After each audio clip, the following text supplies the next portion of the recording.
নমস্কার বন্ধুরা, চলে আসলাম আবারও একটা নতুন ব্লগ নিয়ে। তা রান্নাবান্না তো সমস্ত কাজকর্ম সেরে নিয়েছি, এবার সেরে নিয়ে এবার রান্নাঘরটা পরিষ্কার করব। কি কি পরিষ্কার করি আর কি কি সাজিয়ে গুছিয়ে দেখাই সেটাই আপনাদের সঙ্গে ভিডিওটা শেয়ার করব।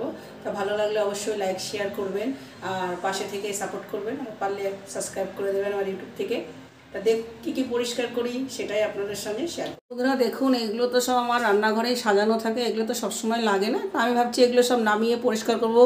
আর যতই চিমনি লাগানো থাকুক তাও এগুলো তেলকালি পড়েই যায়।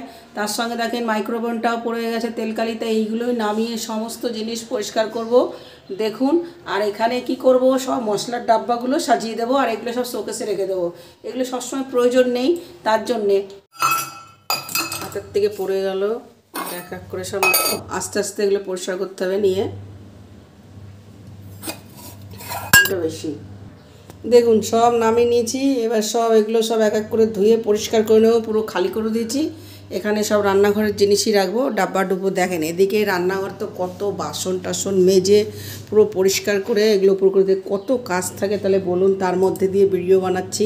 যাই হোক, ভালো লাগলে অবশ্যই লাইক শেয়ার করবেন বন্ধুরা। দেখুন বন্ধুরা, কত জামা প্যান্ট। ওইদিকে আমি রান্নাঘর পরিষ্কার করবো, এত জামা প্যান্ট হাতে কাচতে গেলে অনেক সময় লেগে যাবে। তার জন্যে মেশিনেই দেখেন মেশিনে জল সার্ফ দিয়ে দিয়েছি। এবার সব এক এক করে বন্ধুরা দেখুন, এখানে আমি 15 মিনিট টাইম সেট করে দিয়ে অন করে দিয়ে বাকি দেখেন এটা ওয়াশ হতে থাকুক, আমি বাকি রান্নাঘরের কাজটা আমি করে নিই।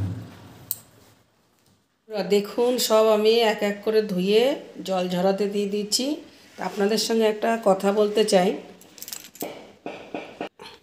কথাটা হলো, দেখুন এটা আমার 24 বছর আগেকার প্লেট আর এখনকার প্লেট দেখেন এটা। তা কমেন্ট করবেন 24 বছর আগেকার প্লেটটার ডিজাইনটা কেমন আর প্লেটটা কেমন। এগুলো আমার অনেক পুরনো সব জিনিসপত্র, সংসার লাইফের সব এক এক করে করা। সবসময় তো সচরাচর এগুলো সব ভাঙাচোরা হয় না, হাত থেকে বাই চান্স ধুতে গিয়ে পড়ে গেলে ভেঙে যায়। তাই এগুলো আমার অনেক পুরনো, তাই ভাবলাম আপনাদের সঙ্গে এই ভিডিওটা শেয়ার করি।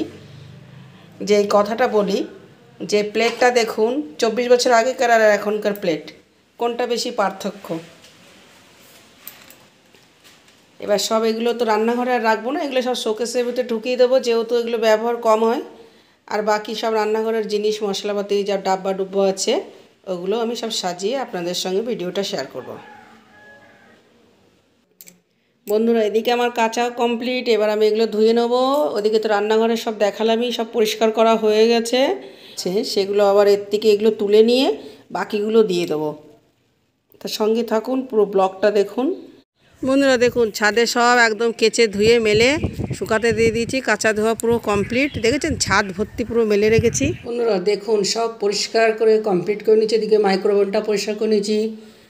উপরের থেকে তো দেখলেনি, সব কাচের সেটগুলো নামিয়ে পুরো ডাব্বা সাজিয়ে দিয়েছি, মশলাপাতির ডাব্বা। দেখেন কি সুন্দরভাবে এক এক করে রান্নাঘরের জিনিস রান্নাঘরে রাখলাম। আর বাকি সব কাপ প্লেট যেগুলো দরকার নেই সব শোকেসে সাজিয়ে দিয়েছি। তো ভিডিওটা আমি এখানে শেষ করছি বন্ধুরা। ভালো লাগলে অবশ্যই লাইক শেয়ার করবেন আর এইভাবেই পাশে থাকবেন, সাপোর্ট করবেন, যাতে ভালো ভালো ভিডিও আপনাদের সামনে তুলে ধরতে পারি। ধন্যবাদ বন্ধুরা।